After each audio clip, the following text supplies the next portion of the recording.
চাইছেন আর মুখ্যমন্ত্রী পুলিশ স্বাস্থ্য দপ্তর অপরাধীদের বাঁচানোর চেষ্টা করছে।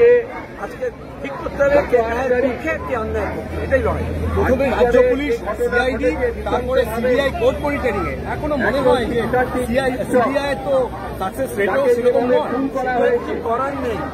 তার প্রতিবাদ কলকাতা পুলিশ কমিশনার হোক, অ্যাসিস্ট্যান্ট কমিশনার হোক, তৃণমূলের নেতা হোক, গুন্ডা হোক, যারা অপরাধীর পক্ষে গিয়েছে মানুষের ঘৃণা তাদের উপর বর্ষিত হয়েছে। এবার সিবিআইকে করতে হবে তাদের প্রতি মানুষের ঘৃণা থাকবে না সমর্থন থাকবে। রাজ্যের পুলিশ কমিশনার বলছে অপপ্রচার করবেন না, কোন রকম police has become a propagandist. তারা তৃণমূলের মেসেজ পুশ করছে। আমরা বলছি ভেতরে গিয়ে হামলা করলো, বার করো, ওরা ছবি বার করছে রাস্তায় কারা লড়াই করছে, রাস্তায় কারা লড়াই করছে।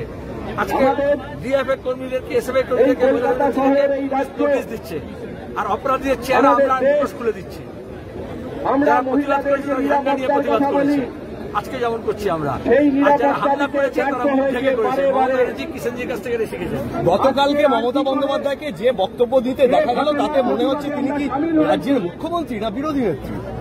সেই ঘটনা নেত্রী নন, আমাদের বারে বারে এই রাজ্যে মনে করিয়ে দিচ্ছে মিথ্যাবাদী, অপরাধী, তিনি অপরাধীর দাতা।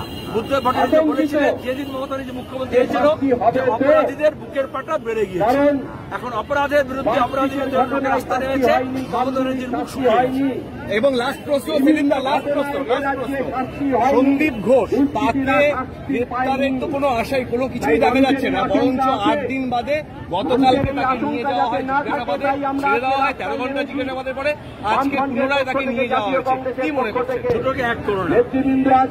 পুলিশ কালীঘাটের নির্দেশে এবং সন্দীপ ঘোষ এবং সমস্ত দুষ্কৃতীদের একসঙ্গে মিলে মামলাটাকে আসাম করতে চেয়েছিল।